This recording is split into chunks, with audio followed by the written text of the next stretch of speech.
어머니, 이게 뭐예요? 4천만 원이 어디로 간 거예요?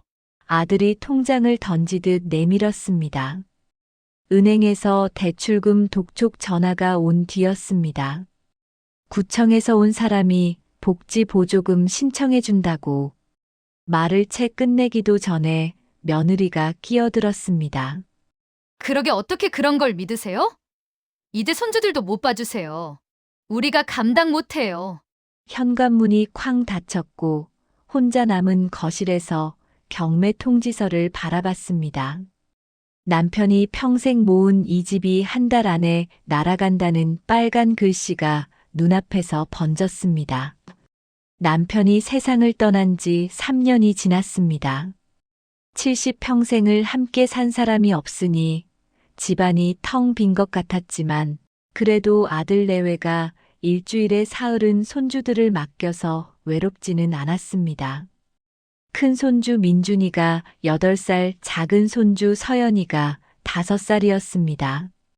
아들 부부는 맞벌이라 바빴습니다. 며느리는 대기업 격리부서에서 일했고 아들은 중소기업 영업팀장이었습니다. 둘 다 아침 7시에 나가서 저녁 8시에야 돌아왔습니다. 월요일, 수요일, 금요일이면 아침 7시 반에 현관 초인종이 울렸습니다. 손주들이 왔다는 신호였습니다. 서연이는 제 치마를 붙잡고 졸린 눈을 비볐고 민준이는 가방을 던지듯 소파에 올려놓았습니다. 며느리가 유치원 도시락통 2개를 식탁에 내려놓으며 말했습니다. 오늘도 늦을 것 같으니 저녁까지 부탁한다고, 아이들 숙제 봐달라고, 서연이 감기약은 점심 먹고 먹이라고 했습니다. 현관문이 닫히는 소리와 함께 하루가 시작되었습니다. 민준이를 학교 보내고 서연이를 유치원 버스 태우고 나면 10시였습니다. 그때부터 장 보고 빨래하고 점심 준비했습니다. 12시 반에 서연이가 돌아왔습니다. 밥 먹이고 낮잠 재우고 민준이 오후 2시 반에 하교하면 다시 간식 챙겼습니다. 숙제 봐주고 놀이터 데려가고 저녁 준비하고 씻기고 재우면 밤 9시였습니다. 아들 내외가 와서 잠든 아이들을 업고 가면 그제야 하루가 끝났습니다. 힘들지 않았다면 거짓말이겠지만 나쁘지 않았습니다. 손주들 키우는 재미가 쏠쏠했습니다. 민준이가 받아쓰기 100점 맞았다고 시험지 들고 뛰어올 때 서연이가 유치원에서 그린 그림을 선물한다며 내밀 때 가슴이 뭉클했습니다. 혼자 사는 것보다 훨씬 나았습니다. 빈집에서 TV만 보는 것보다 아이들 웃음소리가 있는 게 좋았습니다. 국민연금으로 매달 100만 원 정도 들어왔습니다. 남편이 30년 넘게 회사 다니며 부은 덕분이었습니다. 관리비 30만 원, 통신비 5만 원, 병원비 10만 원 빼면 55만 원 남았습니다. 거기서 손주들 간식 사주고 장 보면 한 달에 20만 원 정도 모았습니다. 생활이 넉넉하지는 않았지만 굶지는 않았습니다. 친구들이 노후 자금 걱정한다고 할 때도 남편이 남긴 이 집 한 채면 충분하다고 생각했습니다. 어느 목요일 오전이었습니다. 서연이를 유치원 보내고 돌아와 빨래를 널고 있었습니다. 초인종이 울렸습니다. 택배가 왔나 싶어 문을 열었습니다. 40대쯤 되어 보이는 남자가 서 있었습니다. 정장에 명찰을 달고 서류 가방을 들고 있었습니다. 명찰에는 구청 복직과 김철수 주무관이라고 적혀 있었습니다. 남자가 환하게 웃으며 인사했습니다. 어르신 연세가 어떻게 되시냐고, 혼자 사시냐고 물었습니다. 67이라고 아들이 있지만 따로 산다고 대답했습니다. 남자가 서류 몇 장을 꺼내 보여줬습니다. 노인복지보조금 신청 안내문이라고 했습니다. 정부에서 독거노인이나 저소득 노인에게 매달 보조금을 준다고 신청만 하면 월 80만 원씩 받을 수 있다고 설명했습니다. 조건은 만 65세 이상, 소득 200만 원 이하, 자녀와 따로 거주하는 경우라고 했습니다. 제가 딱 해당된다고 했습니다. 귀가 솔깃했습니다. 80만 원이면 연금에 더해 한 달에 180만 원이 되는 거였습니다. 손주들한테 용돈도 더 줄 수 있고 아들 부담도 덜어줄 수 있었습니다. 서류를 작성해야 한다고 했습니다. 신청서에 이름, 주소, 주민번호 적고 도장 찍으면 된다고 했습니다. 그런데 통장 사본도 필요하다고 했습니다. 보조금 입금할 계좌 확인용이라고 설명했습니다. 의심스러웠지만 명찰도 있고 서류도 그럴듯해 보였습니다. 구청에서 왔다는데 거짓말할 리 없다고 생각했습니다. 통장을 꺼내 사진 찍게 해줬습니다. 도장도 찍었습니다. 남자가 일주일 안에 승인 문자 온다고 했습니다. 감사하다는 인사를 남기고 사라졌습니다. 그날 저녁 아들한테 전화했습니다. 구청에서 와서 보조금 신청했다고 말했습니다. 아들이 물었습니다. 무슨 보조금이냐고, 구청 직원 이름이 뭐냐고 했습니다. 김철수 주무관이라고 했더니 아들이 짧게 대답했습니다. 알겠다고, 나중에 확인해 보겠다고 했습니다. 목소리가 바빴습니다. 더 이상 붙잡지 않았습니다. 전화를 끊고 나니 왠지 찝찝했지만 곧 잊었습니다. 정부 지원금인데 문제될 게 뭐가 있겠냐고 스스로를 달랬습니다. 일주일이 지났습니다. 월요일 아침 손주들을 돌보고 있는데 휴대폰에 문자가 왔습니다. 은행에서 온 것이었습니다. 대출 신청이 승인되었다는 내용이었습니다. 대출금 4천만 원이 계좌로 입금되었으니 확인하라고 적혀 있었습니다. 손이 떨렸습니다. 대출을 신청한 적이 없었습니다. 보조금 신청만 했을 뿐이었습니다. 서연이가 우유를 달라고 졸랐지만 정신이 없었습니다. 은행 앱을 열어 계좌를 확인했습니다. 정말로 4천만 원이 입금되어 있었습니다. 그런데 5분 뒤 다시 확인하니 그 돈이 모두 출금되어 있었습니다.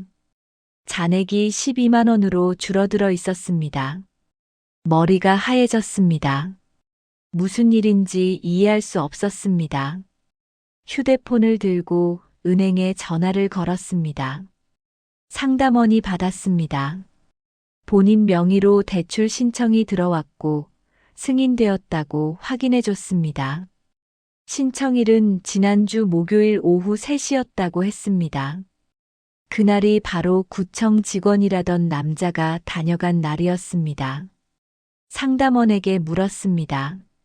제가 직접 신청한 게 아니라고, 통장 도용 아니냐고 했습니다. 상담원이 대답했습니다. 본인 명의 휴대폰으로 인증 문자를 받고 승인 버튼을 눌렀다고, 서명도 되어 있다고 했습니다. 정신이 혼미했습니다. 인증 문자를 받은 기억이 없었습니다. 휴대폰 문자함을 뒤졌습니다. 지난주 목요일 오후 3시 5분에 은행에서 온 인증번호 문자가 있었습니다. 6자리 숫자였습니다. 그 아래 누군가 그 번호를 입력해 대출을 승인했다는 문자도 있었습니다. 당시에는 그냥 스팸인 줄 알고 무시했던 것 같았습니다. 요즘 이상한 문자가 워낙 많이 와서 일일이 확인하지 않았습니다. 민준이가 학교 갈 시간이라고 재촉했습니다. 정신을 차리고 아이를 현관까지 배웅했습니다. 손이 부들부들 떨렸습니다. 문을 닫고 다시 휴대폰을 들었습니다. 아들에게 전화를 걸었습니다. 회의 중이라며 나중에 걸겠다고 끊었습니다. 며느리에게도 전화했습니다. 받지 않았습니다. 메시지를 남겼습니다. 급한 일이니 전화 달라고 적었습니다. 오전 11시쯤 아들에게서 전화가 왔습니다. 무슨 일이냐고 물었습니다. 대출 사기 당한 것 같다고 말했습니다. 4천만 원이 사라졌다고 했습니다. 아들이 놀란 목소리로 물었습니다. 어떻게 된 거냐고 대출을 왜 받았냐고 했습니다. 지난주 구청 직원이라는 사람이 와서 보조금 신청했다고 설명했습니다. 그 사람이 통장 정보를 가져갔고 대출까지 받아간 것 같다고 말했습니다. 아들이 한숨을 쉬었습니다. 목소리가 차가워졌습니다. 구청에 확인도 안 해보고 그냥 믿었냐고 물었습니다. 명찰도 있었고 서류도 그럴듯했다고 변명했습니다. 아들이 말했습니다. 당장 구청 가서 확인해 보라고 경찰 신고도 해야 한다고 했습니다. 전화를 끊었습니다. 가슴이 철렁 내려앉았습니다. 아들 목소리에서 실망이 느껴졌습니다. 서연이를 유치원 버스에 태우고 곧장 구청으로 갔습니다. 복지과를 찾았습니다. 직원에게 김철수 주무관을 만나고 싶다고 말했습니다. 직원이 고개를 갸우뚱했습니다. 복지과에 김철수라는 사람이 없다고 했습니다. 명단을 보여줬습니다. 정말 없었습니다. 그럼 노인복지보조금 신청은 어떻게 하냐고 물었습니다. 직원이 대답했습니다. 보조금 신청은 본인이 직접 구청에 와야 한다고, 직원이 가정 방문하는 경우는 절대 없다고 했습니다. 다리에 힘이 풀렸습니다. 의자에 주저앉았습니다. 직원이 물 한 잔을 건네며 괜찮냐고 물었습니다. 사기를 당한 것 같다고 말했습니다. 직원이 안타까운 표정을 지었습니다. 최근 비슷한 수법의 보이스피싱 사기가 많다고 했습니다. 구청 직원을 사칭해서 노인들을 속인다고 경찰에 신고해야 한다고 조언했습니다. 구청을 나와 경찰서로 향했습니다. 버스에 앉아 창밖을 보는데 눈물이 났습니다. 남편이 30년 넘게 일해서 모은 돈이었습니다. 퇴직금 일부를 저축해둔 것이었습니다. 혹시 제가 아프거나 급한 일 생기면 쓰라고 남겨둔 돈이었습니다. 그게 한순간에 날아갔습니다. 명찰 하나, 서류 몇 장 때문에 속아 넘어간 제 자신이 한심했습니다. 경찰서에 도착했습니다. 민원실로 들어갔습니다. 젊은 경찰관이 앉아 있었습니다. 사기를 당했다고 말했습니다. 경위를 설명했습니다. 경찰관이 컴퓨터의 내용을 입력하며 물었습니다. 그 남자 얼굴을 기억하냐고, CCTV가 있냐고 물었습니다. 얼굴은 희미하게 기억난다고, 아파트 현관에 CCTV가 있을 거라고 대답했습니다. 경찰관이 고개를 끄덕였습니다. 진술서를 작성하라고 서류를 내밀었습니다. 손이 떨려 글씨가 제대로 써지지 않았습니다. 간신히 작성해서 제출했습니다. 경찰관이 말했습니다. 수사해보겠다고 하지만 이런 경우 범인을 잡기 쉽지 않다고 했습니다. 돈이 이미 인출되어 어디론가 빠져나갔을 거라고 했습니다. 가슴이 무너졌습니다. 집으로 돌아왔습니다. 오후 2시 반이었습니다. 민준이가 학교에서 돌아올 시간이었습니다. 아이를 맞으러 나갔습니다. 민준이가 가방을 메고 뛰어왔습니다. 할머니, 왜 울었냐고 물었습니다. 눈이 빨갛다고 했습니다. 안 울었다고 거짓말했습니다.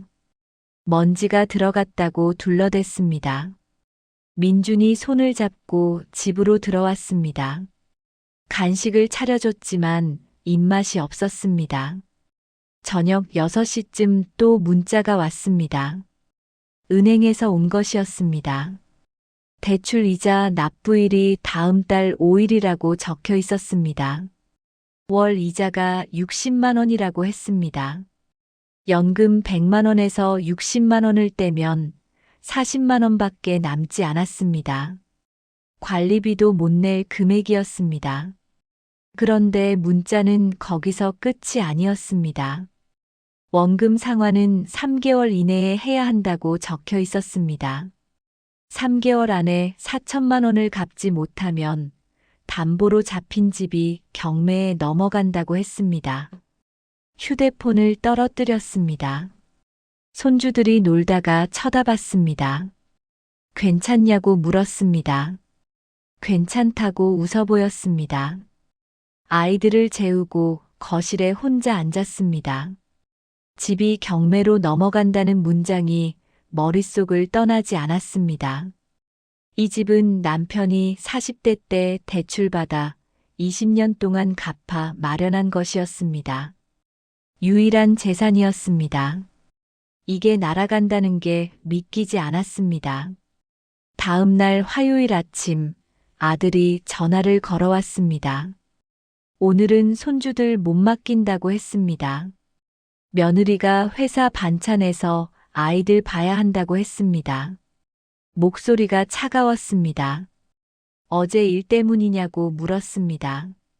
대답이 없었습니다. 그냥 당분간 아이들 데려가지 않겠다고만 했습니다. 전화가 끊겼습니다. 혼자 남은 집은 너무 조용했습니다. 평소 같으면 아이들 웃음소리로 시끌벅적했을 시간이었습니다. 거실 바닥에는 민준이가 어제 갖고 놀던 장난감 자동차가 놓여 있었습니다. 서연이가 그린 그림이 냉장고에 붙어 있었습니다.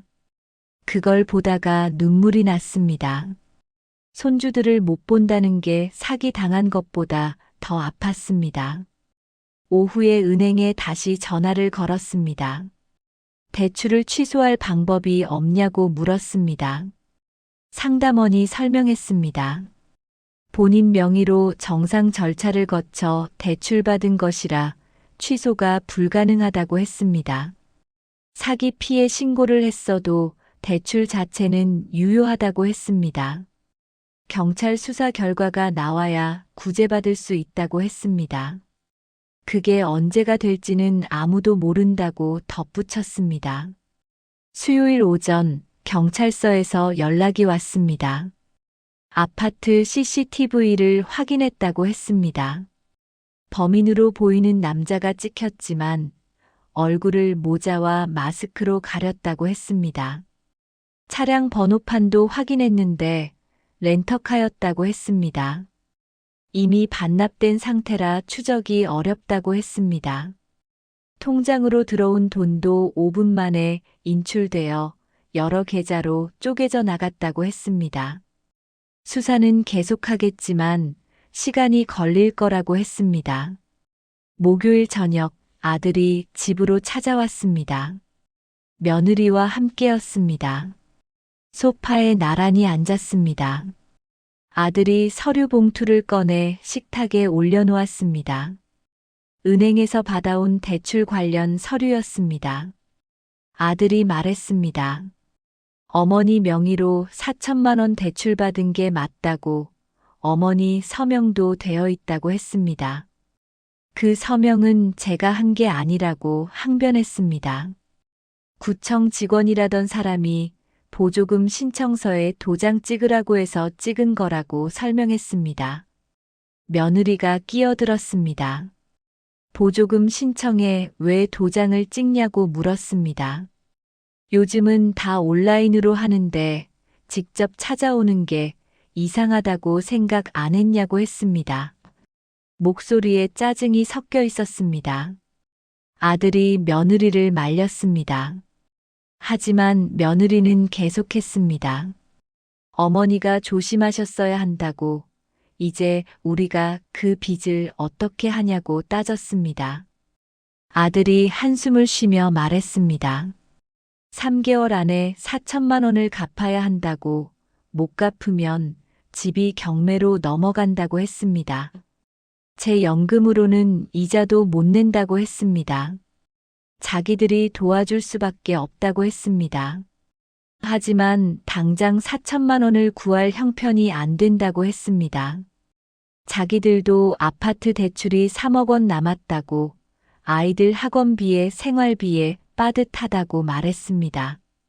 며느리가 다시 입을 열었습니다. 당분간 아이들은 자기가 봐야겠다고 했습니다. 어머니가 이런 상태에서 손주들 돌보기 힘들 것 같다고 했습니다. 말은 그렇게 했지만 의미는 달랐습니다. 믿을 수 없다는 뜻이었습니다.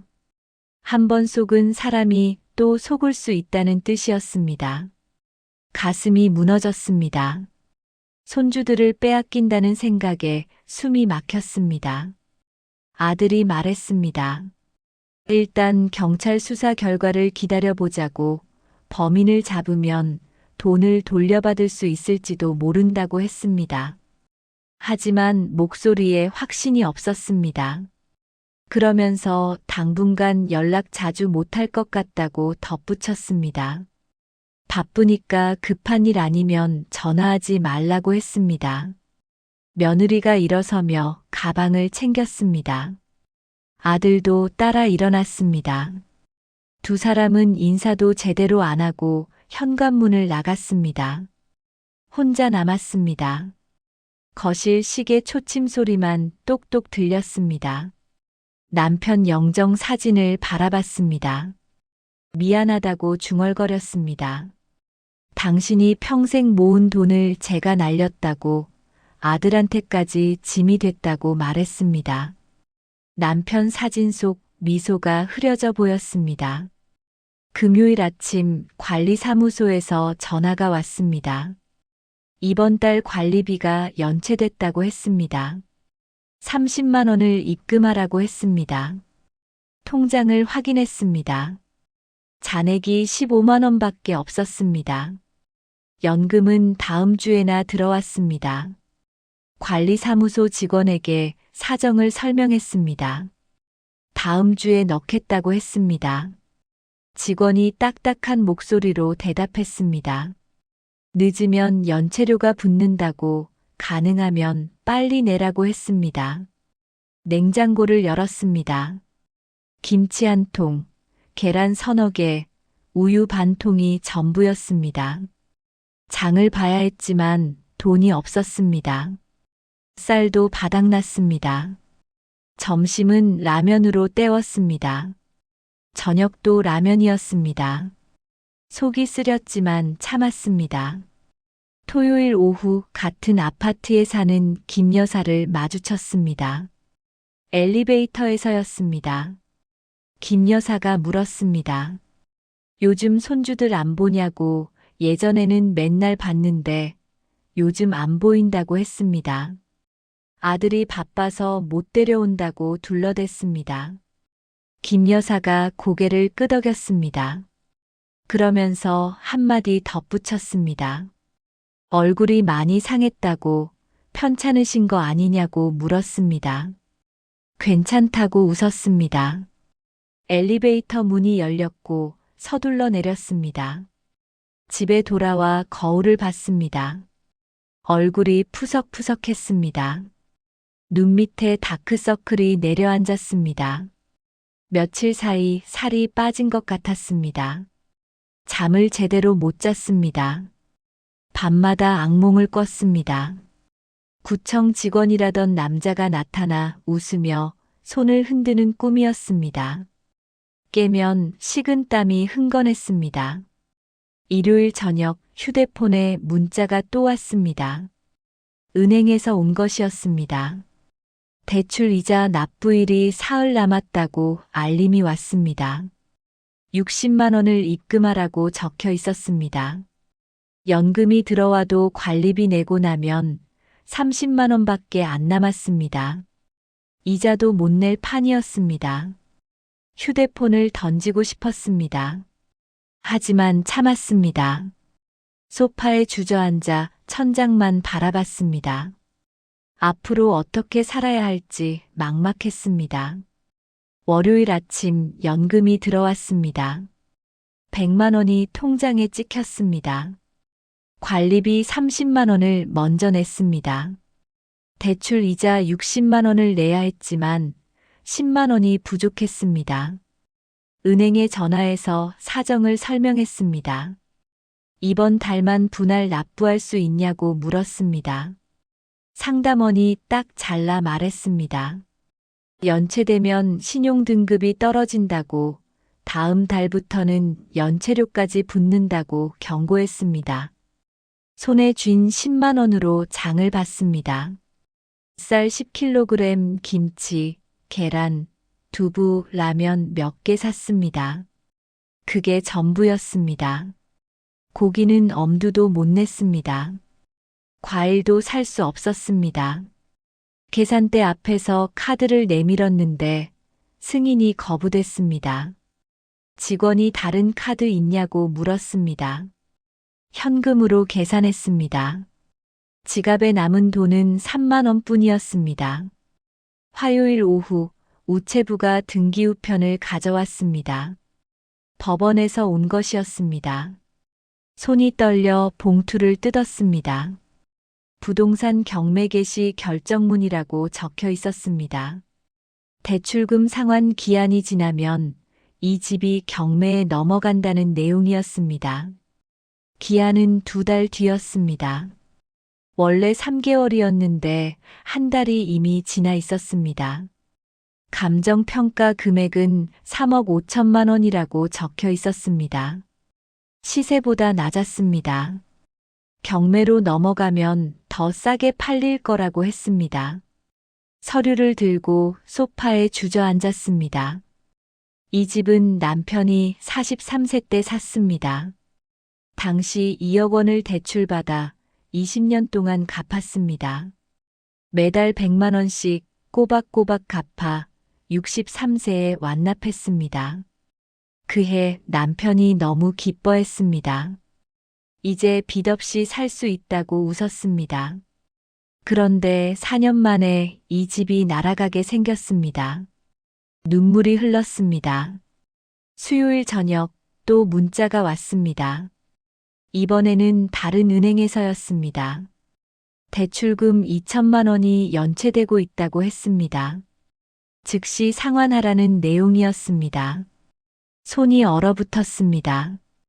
2천만 원짜리 대출이 또 있다는 게 믿기지 않았습니다. 은행에 전화를 걸었습니다. 상담원이 확인했습니다. 지난달 21일에 신청됐다고 했습니다. 제 명의로 카드론이 승인됐다고 설명했습니다. 정신이 아찔했습니다. 구청 직원이라던 남자가 한 번만 온 줄 알았는데 2번째 대출까지 받아간 것이었습니다. 4천만 원에 2천만 원까지 합치면 6천만 원이었습니다. 연금으로는 이자조차 감당할 수 없는 금액이었습니다. 상담원에게 물었습니다. 이것도 사기인 것 같다고 경찰 신고했으니 취소할 수 있냐고 했습니다. 상담원이 대답했습니다.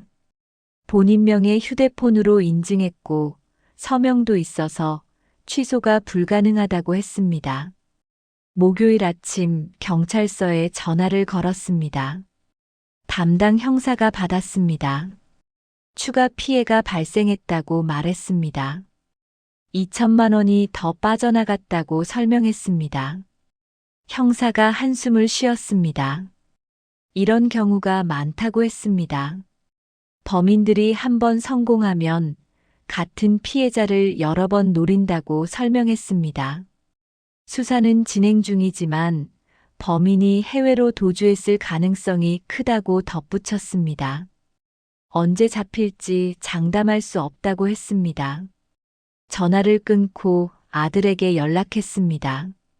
여러 번 전화했지만 받지 않았습니다. 문자를 보냈습니다. 급하니 전화 달라고 적었습니다. 저녁 8시쯤 되어서야 아들이 전화했습니다. 무슨 일이냐고 물었습니다. 목소리가 피곤해 보였습니다. 대출이 하나 더 있다고 말했습니다. 2천만 원이라고 했습니다. 아들이 한참 말이 없었습니다. 그러더니 한숨만 내쉬었습니다. 얼마나 더 있는지 모르겠다고 아들이 말했습니다. 어머니 신용정보를 다 조회해봐야겠다고 했습니다. 혹시 다른 곳에서도 대출받았을 수 있다고 의심했습니다. 그런 거 절대 없다고 항변했습니다. 제가 당한 거라고 설명했습니다. 아들이 말했습니다. 어머니가 조심했어야 했다고, 이제 저희가 감당할 수 없다고 말했습니다. 목소리가 차가웠습니다. 며느리 목소리가 들렸습니다. 뭐라고 소리치는 것 같았습니다. 아들이 짧게 대답했습니다. 그러고는 다시 전화기를 들었습니다. 당분간 연락하지 말라고 했습니다. 자기들도 정리할 게 많다고, 스트레스 받는다고 말했습니다. 전화가 끊겼습니다. 멍하니 휴대폰을 쥐고 있었습니다. 아들이 저를 짐으로 여긴다는 게 느껴졌습니다. 금요일 새벽 가슴 통증이 왔습니다. 숨쉬기가 힘들었습니다. 식은땀이 났습니다. 구급차를 불러야 하나 고민했지만 돈이 없어서 참았습니다. 아침이 되자 조금 나아졌습니다. 근처 보건소로 갔습니다. 의사가 혈압을 재고 심전도 검사를 했습니다. 혈압이 160에 100이라고 했습니다. 정상보다 높다고 했습니다. 스트레스 때문일 거라고 진단했습니다. 약을 처방해 줬습니다. 일주일치 약값이 15,000원이었습니다. 토요일 오후 민준이 생일이었습니다. 9살이 됐습니다. 작년에는 손주 생일에 용돈 10만 원씩 줬습니다. 올해는 줄 돈이 없었습니다. 통장에 3만 원밖에 남지 않았습니다. 손주 얼굴이 보고 싶었습니다. 아들 집 전화번호로 걸었습니다. 며느리가 받았습니다. 민준이 생일이라고 말했습니다. 축하한다고 전해달라고 했습니다. 며느리가 차갑게 대답했습니다. 알겠다고만 했습니다. 민준이 목소리가 들렸습니다. 할머니냐고 물었습니다. 며느리가 아니라고 대답하는 소리가 들렸습니다. 가슴이 무너졌습니다. 일요일 아침 복지관 게시판을 보러 갔습니다. 무료 급식 안내문이 붙어 있었습니다. 월요일과 수요일 점심에 무료로 식사를 제공한다고 적혀 있었습니다. 예전 같으면 절대 가지 않았을 곳이었습니다. 하지만 이제는 선택의 여지가 없었습니다. 집에 쌀이 바닥났고 통장에는 돈이 없었습니다. 안내문을 사진 찍어 저장했습니다. 복지관을 나오는데 같은 아파트 단지 사람을 마주쳤습니다. 박 여사였습니다. 아들이 의사라고 자랑하던 사람이었습니다. 박 여사가 힐끗 쳐다보더니 고개를 돌렸습니다. 인사도 없이 지나갔습니다. 평소 같으면 반갑게 인사하던 사람이었습니다. 소문이 퍼진 것 같았습니다. 사기 당한 할머니라고, 돈 관리 못하는 사람이라고 수군거리는 게 느껴졌습니다. 집으로 돌아와 거울을 봤습니다. 일주일 사이 더 늙은 것 같았습니다. 흰머리가 늘었고 주름이 깊어졌습니다. 체중계에 올라갔습니다. 5kg이 빠져 있었습니다. 식사를 거르고 라면으로 때운 탓이었습니다. 거울 속 제 모습이 남편에게 미안했습니다. 월요일 정오 복지관 식당에 처음 갔습니다. 무료 급식을 받기 위해서였습니다. 줄을 서서 기다렸습니다. 앞에 할머니, 할아버지들이 10여 명 서 있었습니다. 낡은 옷을 입고 허리가 굽은 사람들이었습니다. 제가 그들과 같은 줄에 서 있다는 게 믿기지 않았습니다. 한 달 전만 해도 손주들 데리고 식당에서 외식하던 사람이었습니다. 지금은 무료 급식줄에 서 있었습니다. 식판을 받았습니다. 밥과 김치찌개, 시금치나물, 김이 담겼습니다. 구석 자리에 앉아 먹었습니다. 고개를 들 수가 없었습니다. 옆 테이블 할머니가 말을 걸어왔습니다. 처음 보는 얼굴이라고 어디 사냐고 물었습니다. 이 근처라고만 대답했습니다. 더 이상 말하고 싶지 않았습니다. 밥을 후루룩 먹고 일어났습니다. 나오는 길에 복지관 직원과 마주쳤습니다. 직원이 아는 척 했습니다. 고개만 숙이고 지나쳤습니다. 화요일 오전 관리사무소에서 또 전화가 왔습니다. 이번 달 관리비가 아직 안 들어왔다고 했습니다. 저번 달 연체료까지 합쳐서 35만 원이라고 했습니다. 연금에서 대출 이자 내고 나면 남는 게 없다고 설명했습니다. 관리사무소 직원이 말했습니다. 2달 연속 연체하면 규정상 조치를 취해야 한다고, 최악의 경우 전기와 수도가 끊길 수 있다고 경고했습니다. 수요일 저녁 집 전화기가 울렸습니다. 모르는 번호였습니다. 받았더니 채권 추심 회사였습니다. 남자 목소리가 차갑게 말했습니다. 대출금 6천만 원에 대한 상환 계획을 세워야 한다고, 안 그러면 법적 조치에 들어간다고 협박했습니다. 사기를 당한 거라고 설명했습니다. 경찰에 신고했다고 말했습니다. 남자가 비웃듯 대답했습니다. 경찰 수사랑 채무 변제는 별개라고, 빚은 어차피 갚아야 한다고 했습니다.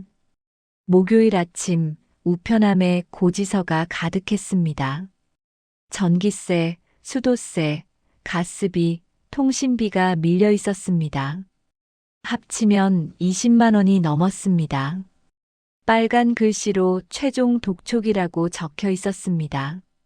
일주일 안에 내지 않으면 공급이 중단된다고 경고했습니다. 고지서를 들고 소파에 앉았습니다. 어느 것부터 내야 할지 막막했습니다. 전기가 끊기면 냉장고가 멈추고 핸드폰 충전도 못했습니다. 수도가 끊기면 씻지도 못하고 빨래도 못했습니다. 금요일 오후 병원에 갔습니다. 약이 떨어져서였습니다. 혈압약을 처방받으러 갔습니다. 의사가 혈압을 쟀습니다. 170에 105였습니다. 지난주보다 더 올랐다고 했습니다. 약을 늘려야 한다고 말했습니다. 처방전을 받아 약국에 갔습니다. 2주일치 약값이 3만 원이었습니다. 지갑에 2만 원밖에 없었습니다. 약사에게 일주일치만 달라고 했습니다. 약사가 이상하다는 표정을 지었지만 일주일치만 줬습니다. 15,000원을 냈습니다. 지갑에 5,000원이 남았습니다. 토요일 새벽 악몽을 꿨습니다. 구청 직원이라던 남자가 나타나 웃으며 통장을 흔들었습니다. 남편이 나타나 왜 돈을 지키지 못했냐고 소리쳤습니다. 아들이 나타나 이혼하겠다고 말했습니다. 손주들이 나타나 할머니 싫다고 도망갔습니다. 비명을 지르며 깼습니다. 온몸이 땀으로 젖어 있었습니다. 시계를 봤습니다. 새벽 4시였습니다. 다시 잠들 수 없었습니다. 거실에 나와 앉았습니다. 창밖을 봤습니다. 아파트 단지 불빛이 하나둘 켜지고 있었습니다. 사람들이 일어나 하루를 시작하고 있었습니다. 회사 갈 준비를 하고 아이들 등교 준비를 시켰습니다. 평범한 아침이었습니다. 저도 한 달 전만 해도 그랬습니다. 손주들 밥 먹이고 학교 보내고 설거지하고 빨래했습니다. 지금은 그런 일상이 사라졌습니다. 일요일 오전 민준이가 보고 싶어 아들 집 앞까지 갔습니다.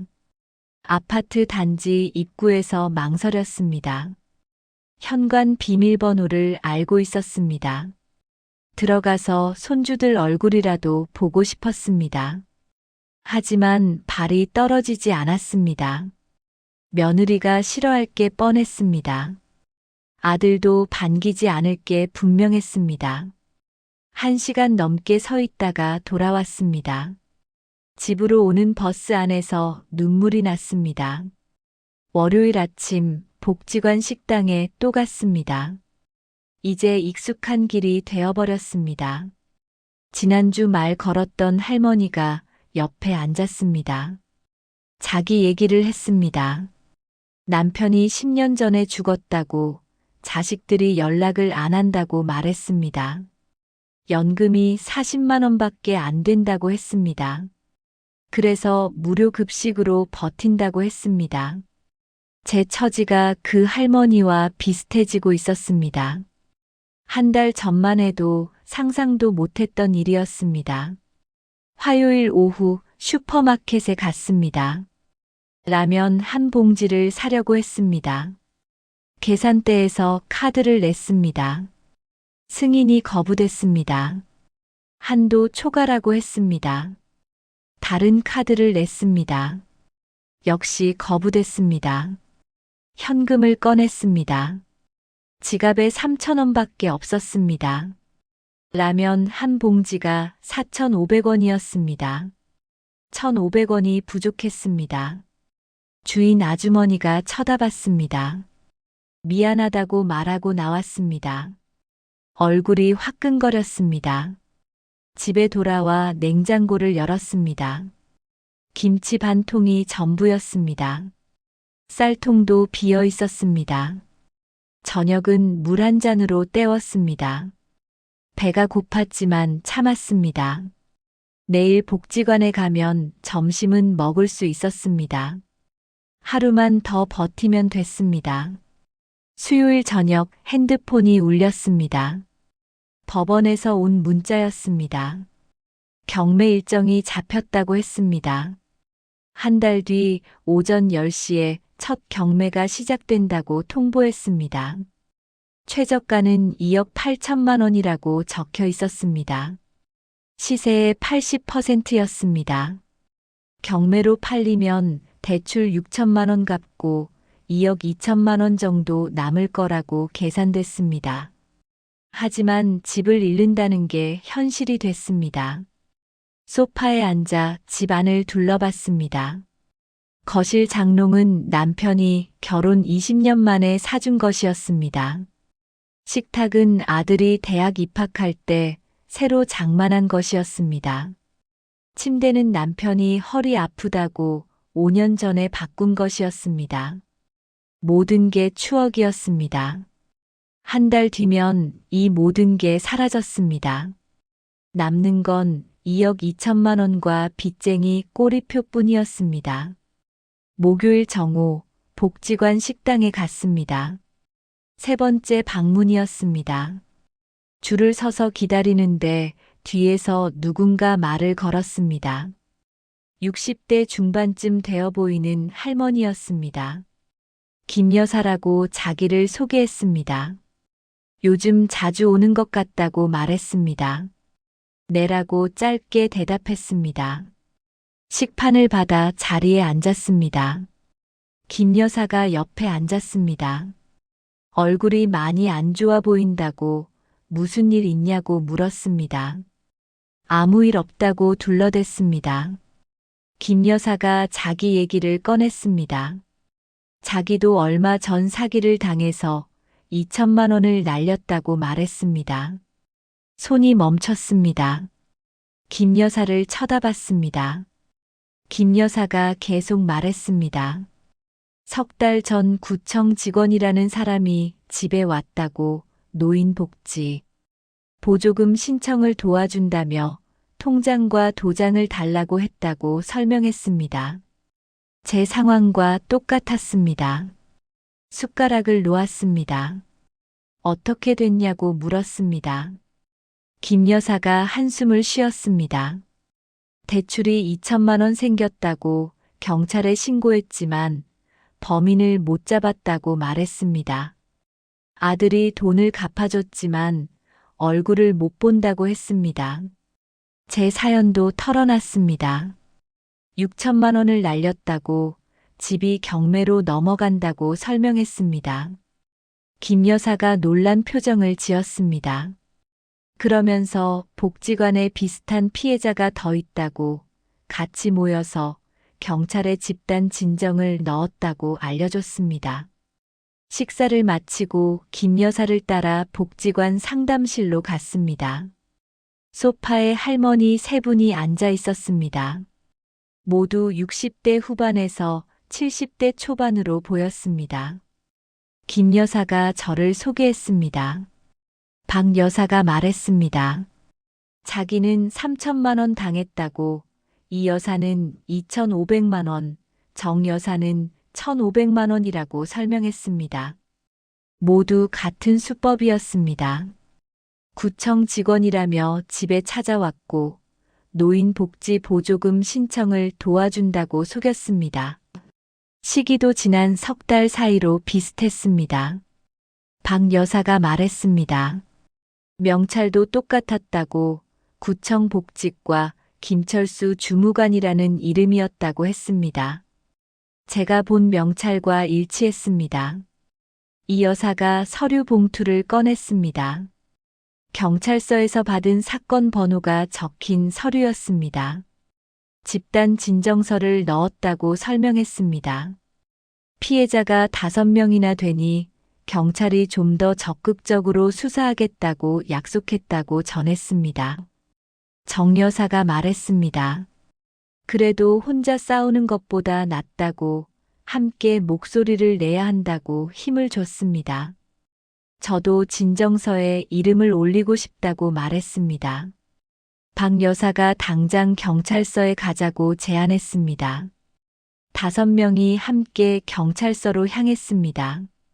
버스를 타고 가는 동안 할머니들이 위로해줬습니다. 김 여사가 손을 잡아줬습니다. 혼자가 아니라는 게 조금 안심이 됐습니다. 경찰서 민원실로 들어가 담당 형사를 불렀습니다. 40대 중반의 최 형사였습니다. 박 여사가 피해자가 1명 더 늘었다고 설명했습니다. 1시간 넘게 진술서를 작성했습니다. 범인 인상착의 범행 수법, 피해 금액을 상세히 적었습니다. 최 형사가 서류를 받아들며 말했습니다. 피해자가 6명으로 늘었으니 수사에 탄력이 붙을 거라고 했습니다. 하지만 범인이 조직적으로 움직여서 시간이 걸릴 거라고 덧붙였습니다. 경찰서를 나와 할머니들이 카페에 가자고 했습니다. 돈이 없다고 거절했습니다. 박 여사가 자기가 낸다고, 오늘은 함께 있어야 한다고 말했습니다. 카페에 앉아 커피를 마셨습니다. 이 여사가 집이 경매로 넘어간다는 게 사실이냐고 물었습니다. 1달 뒤라고 대답했습니다. 김 여사가 변호사 상담을 받아보자고 제안했습니다. 혹시 집 경매를 막을 방법이 있을지 모른다고 했습니다. 박 여사가 복지관에서 무료 법률 상담을 해준다고, 다음 주 화요일에 변호사가 온다고 알려줬습니다. 희망이 보이는 것 같았습니다. 1달 전만 해도 혼자였습니다. 하지만 지금은 같은 처지의 사람들이 있었습니다. 함께 싸울 수 있는 동료가 생겼습니다. 완전한 해결은 아니었지만 포기하지 않아도 될 것 같았습니다. 저녁 6시쯤 집에 돌아왔습니다. 냉장고에 김치 반 통이 그대로 있었습니다. 하지만 오늘은 배가 덜 고팠습니다. 카페에서 커피와 빵을 얻어먹었기 때문이었습니다. 더 중요한 건 마음이 조금 가벼워졌다는 것이었습니다. 혼자가 아니라는 사실이 위로가 됐습니다. 휴대폰을 들고 아들에게 문자를 보냈습니다. 같은 피해자들을 만났다고 함께 경찰에 진정서를 넣었다고 적었습니다. 범인을 잡을 수 있을 것 같다고 다음 주 변호사 상담도 받을 예정이라고 덧붙였습니다. 답장은 오지 않았습니다. 하지만 괜찮았습니다. 아들이 믿지 않아도 제가 할 수 있는 일을 하면 됐습니다. 금요일 아침 복지관에서 전화가 왔습니다. 사회복지사가 변호사 상담 외에 긴급 생계비 지원도 신청할 수 있다고 알려줬습니다. 한 달에 30만 원 정도 받을 수 있다고 설명했습니다. 오후에 복지관으로 가서 서류를 작성하고 제출했습니다. 일주일 후 심사 결과가 나온다고 했습니다. 복지관을 나오는 길에 박 여사를 마주쳤습니다. 다음 주 화요일 오전 10시에 변호사 상담이 있다고 다시 알려줬습니다. 꼭 오라고 당부했습니다. 박 여사가 어깨를 두드려줬습니다. 함께 이겨내자고 포기하지 말라고 격려했습니다. 집으로 돌아오는 버스 안에서 창밖을 봤습니다. 해가 지고 있었습니다. 한 달 전 같은 시간에도 이 버스를 탔습니다. 그때는 절망뿐이었습니다. 지금도 여전히 힘들었습니다. 집은 경매로 넘어갈 예정이었고 통장에는 돈이 없었습니다. 하지만 완전히 끝은 아니었습니다. 싸울 방법이 남아 있었습니다. 작은 희망이지만 붙잡을 만했습니다. 화요일 오전 10시 복지관 상담실에 6명이 모였습니다. 저와 김 여사, 박 여사, 이 여사, 정 여사, 그리고 새로 합류한 윤 여사였습니다. 모두 긴장한 표정으로 변호사를 기다렸습니다. 오전 10시 10분쯤 50대 초반의 장 변호사가 도착했습니다. 박 여사가 총 피해 금액이 1억 6,500만 원이라고 설명했습니다. 장 변호사가 말했습니다. 범인 검거가 최우선이라고 경매 진행 중인 부동산은 법원에 경매 중지, 가처분 신청을 할 수 있다고 알려줬습니다. 사기 피해 입증 서류와 경찰 수사 증명서가 필요하다고 했습니다. 상담이 끝나고 복지관을 나오는데 최 형사에게서 전화가 왔습니다. 중요한 진전이 있으니 경찰서로 와달라고 했습니다. 6명이 택시를 타고 경찰서로 향했습니다. 회의실로 안내받았습니다. 최 형사가 서류를 펼쳤습니다. 어제 부산에서 용의자를 검거했다고 말했습니다. 33세 남성으로 조직 내 실행범이라고 했습니다. 태블릿으로 사진을 보여줬습니다. 구청 직원이라며 제 집에 왔던 남자였습니다. 맞다고 말했습니다. 다른 할머니들도 고개를 끄덕였습니다. 최 형사가 말을 이었습니다. 용의자 진술로 조직 전체를 파악했다고, 총책과 조직원 모두 검거했다고 전했습니다. 조직은 7명이었습니다. 총책은 45세 남성으로 전과 6범이었습니다. 과거에도 노인들을 속여 3억 원을 가로챘다가 징역 3년을 살았다고 했습니다. 출소 후 다시 조직을 꾸려 6개월 동안 25명을 속였고 총 피해액이 5억 원이 넘는다고 밝혔습니다. 김 여사가 돈을 돌려받을 수 있냐고 물었습니다. 최 형사가 한숨을 쉬었습니다. 범인들이 해외 도박 사이트에 돈을 쏟아부었다고, 대부분 날아갔다고 말했습니다. 하지만 총책명의 부동산 한 채와 차량 2대를 압류했다고 했습니다. 자산 매각하면 일부는 배당될 거라고 덧붙였습니다. 압류 자산이 약 2억 원이라고 피해자 25명이 나눠 받으면 1인당 800만 원 정도일 거라고 예상했습니다. 제 피해액 6천만 원 중 800만 원만 돌아온다는 뜻이었습니다. 나머지는 영영 날아갔습니다. 그래도 없는 것보다는 나았습니다. 재판이 빠르면 석 달, 늦으면 6개월 걸린다고 했습니다. 총책은 징역 7년 이상 구형될 거라고, 나머지도 최소 징역 3년은 받을 거라고 말했습니다. 경찰서를 나와 6명이 서로 껴안았습니다. 울음이 터졌습니다.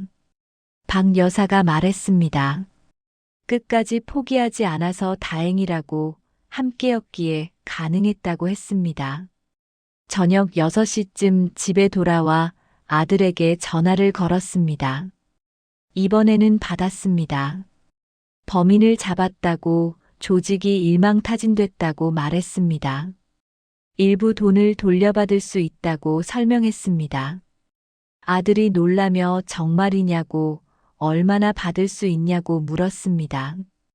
800만 원 정도라고 대답했습니다.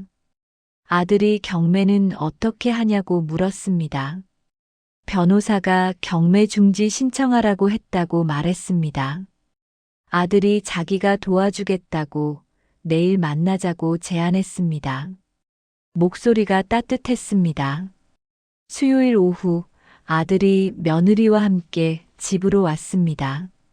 두 사람 표정이 밝았습니다. 아들이 경찰서에서 받아온 수사 진행 증명서를 꺼냈습니다. 며느리가 말했습니다. 어머니가 사기 당한 거라는 게 확실해졌다고, 의심해서 미안하다고 사과했습니다. 아들이 계산기를 두드렸습니다. 경매 중지 신청이 받아들여지면 시간을 벌 수 있다고 말했습니다. 피해 배당금으로 일단 이자라도 낼 수 있다고 했습니다. 그 사이 자기가 회사 대출이라도 받아서 원금을 갚아보겠다고 약속했습니다. 며느리도 친정에 사정을 얘기해보겠다고 말했습니다. 목요일 아침 아들과 함께 법원에 갔습니다. 경매 중지 가처분 신청서를 제출했습니다. 사기 피해 사실과 범인 검거 소식, 배당 예정 증명서를 첨부했습니다. 법원 직원이 일주일 안에 결정이 날 거라고, 받아들여질 가능성이 크다고 말했습니다. 금요일 오전 복지관에서 연락이 왔습니다. 긴급 생계비 지원이 승인됐다고 했습니다. 다음 주부터 매달 30만 원씩 6개월간 받을 수 있다고 알려줬습니다. 관리비라도 낼 수 있었습니다. 토요일 저녁 민준이에게서 전화가 왔습니다. 할머니 보고 싶다고 말했습니다. 언제 놀러 가도 되냐고 물었습니다. 눈물이 났습니다. 언제든지 오라고 대답했습니다. 민준이가 웃으며 엄마가 내일 데려다 준대요라고 말했습니다. 일요일 오후 아들 가족이 왔습니다. 민준이와 서연이가 뛰어와 안겼습니다. 한 달 만이었습니다. 아이들이 그동안 그린 그림을 보여줬습니다. 할머니 얼굴이라고 했습니다. 며느리가 장을 봐왔다며 냉장고를 채웠습니다. 쌀도 10kg 사왔다고 했습니다. 저녁은 온 가족이 함께 먹었습니다. 월요일 오전 법원에서 연락이 왔습니다. 경매 중지 가처분 신청이 받아들여졌다고 했습니다. 한 달 뒤로 예정됐던 경매가 중단됐습니다. 최소 6개월간 유예된다고 설명했습니다. 그 사이 피해 배당금을 받고 대출 일부를 갚을 시간이 생겼습니다. 손이 떨렸습니다. 집을 지킬 수 있다는 희망이 보였습니다. 아들에게 전화를 걸었습니다. 경매가 중단됐다고 말했습니다. 아들이 안도의 한숨을 쉬었습니다. 회사에서 대출 상담을 받았다고 2천만 원까지 빌릴 수 있다고 말했습니다. 며느리 친정에서도 1,000만 원을 보태주기로 했다고 전했습니다. 피해 배당금 800만 원까지 합치면 4천만 원이었습니다. 6천만 원 중 4천만 원을 먼저 갚고 나머지는 천천히 갚아가기로 했습니다. 화요일 오후 복지관에 생계비를 받으러 갔습니다. 30만 원이 통장에 입금됐습니다. 첫 번째 지원금이었습니다. 6개월간 매달 받을 수 있다고 했습니다. 총 180만 원이었습니다. 작은 금액이지만 관리비와 공과금을 낼 수 있었습니다. 복지관 직원이 말했습니다. 앞으로도 어려움 있으면 언제든 찾아오라고 도울 방법을 찾아보겠다고 약속했습니다. 복지관 식당에서 김 여사를 만났습니다. 얼굴이 밝아 보였습니다. 범인들 재판 일정이 잡혔다고 알려줬습니다. 다음 달 15일에 첫 공판이 열린다고 했습니다. 우리 6명 모두 증인으로 출석해야 한다고 말했습니다. 재판정에서 피해 사실을 진술하면 형량이 더 높아질 거라고 설명했습니다. 꼭 가겠다고 대답했습니다. 수요일 저녁 손주들이 왔습니다. 아들이 다시 일주일에 사흘씩 맡기기 시작했습니다. 민준이와 서연이가 가방을 던지듯 놓고 제 품에 안겼습니다. 한 달 동안 못 봐서 그리웠다고 말했습니다. 저녁을 차려줬습니다. 김치찌개와 계란말이, 시금치나물이었습니다. 며느리가 사온 재료로 만든 것이었습니다. 아이들이 맛있다고 그릇을 비웠습니다. 민준이가 숙제를 꺼냈습니다. 받아쓰기 연습장이었습니다. 옆에 앉아봐줬습니다. 민준이가 물었습니다. 할머니, 왜 울었어요? 라고 했습니다. 안 울었다고 웃었습니다. 그냥 먼지가 들어갔다고 둘러댔습니다. 민준이가 고개를 갸우뚱했지만 더 묻지 않았습니다. 서연이는 소파에 누워 그림을 그렸습니다. 할머니 얼굴이라며 보여줬습니다. 웃는 얼굴이었습니다. 목요일 오전 아들이 은행 서류를 들고 왔습니다. 대출 승인이 났다고 말했습니다. 2천만 원을 빌렸다고 했습니다. 며느리 친정에서 보낸 1,000만 원과 합쳐 3천만 원이 준비됐다고 설명했습니다. 일단 이 돈으로 대출 일부를 갚고 이자 부담을 줄이자고 제안했습니다. 피해 배당금 800만 원이 나오면 추가로 갚자고 계획했습니다. 고맙다고 말했습니다. 아들이 어깨를 두드렸습니다. 가족인데 당연한 거라고 말했습니다. 금요일 오후 박 여사에게서 전화가 왔습니다. 피해자 모임을 만들자고 제안했습니다. 앞으로도 정기적으로 만나서 서로 안부를 확인하자고 했습니다. 비슷한 피해를 당한 사람들끼리 힘이 된다고 말했습니다. 좋은 생각이라고 대답했습니다. 다음 주 화요일 오후 2시에 복지관에서 만나기로 약속했습니다. 토요일 아침 시장에 갔습니다. 생계비로 장을 봤습니다. 쌀과 김치, 계란, 두부, 고등어를 샀습니다. 이번에는 카드가 승인됐습니다. 신용등급이 조금 회복된 것 같았습니다. 장바구니를 들고 집으로 돌아오는 길에 김 여사를 만났습니다. 손을 흔들며 반갑게 인사했습니다. 서로 얼굴이 좋아졌다고 웃었습니다. 일요일 저녁 거실에 앉아 창밖을 봤습니다. 아파트 단지에 불이 하나둘 켜졌습니다. 석 달 전 이맘때는 절망뿐이었습니다. 사기를 당했고 집을 잃을 위기였습니다. 아들에게 버림받았고 손주들도 못 봤습니다. 무료 급식줄에 서고 라면으로 끼니를 때웠습니다. 지금은 달랐습니다. 범인이 잡혔고 일부 돈을 돌려받을 예정이었습니다. 집 경매는 중단됐고 아들이 도와주고 있었습니다. 손주들을 다시 볼 수 있었고 생계비 지원도 받았습니다. 완전히 해결된 건 아니었습니다. 여전히 빚이 남았고 돈을 갚아야 했습니다. 하지만 혼자가 아니었습니다. 남편 영정 사진을 바라봤습니다. 미안하다고 중얼거렸습니다. 당신이 모은 돈을 지키지 못했다고 하지만 집은 지킬 수 있을 것 같다고 말했습니다. 남편이 사진 속에서 웃는 것 같았습니다. 손주들 웃음소리가 들렸습니다. 내일 또 올 거라는 민준이 목소리가 떠올랐습니다. 그것만으로 충분했습니다. 석 달 후 재판이 끝났습니다. 총책은 징역 8년을 선고받았습니다. 조직원들도 모두 실형을 받았습니다. 피해 배당금 800만 원이 통장에 들어왔습니다. 아들이 빌린 돈과 합쳐 대출 4,800만 원을 갚았습니다. 남은 빚은 1,200만 원이었습니다.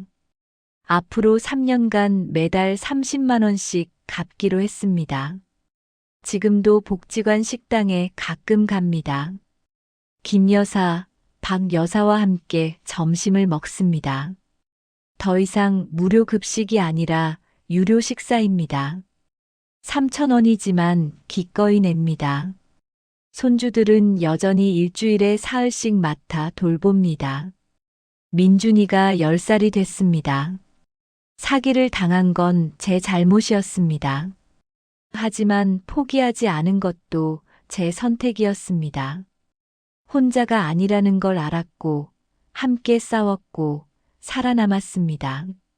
그것으로 충분합니다.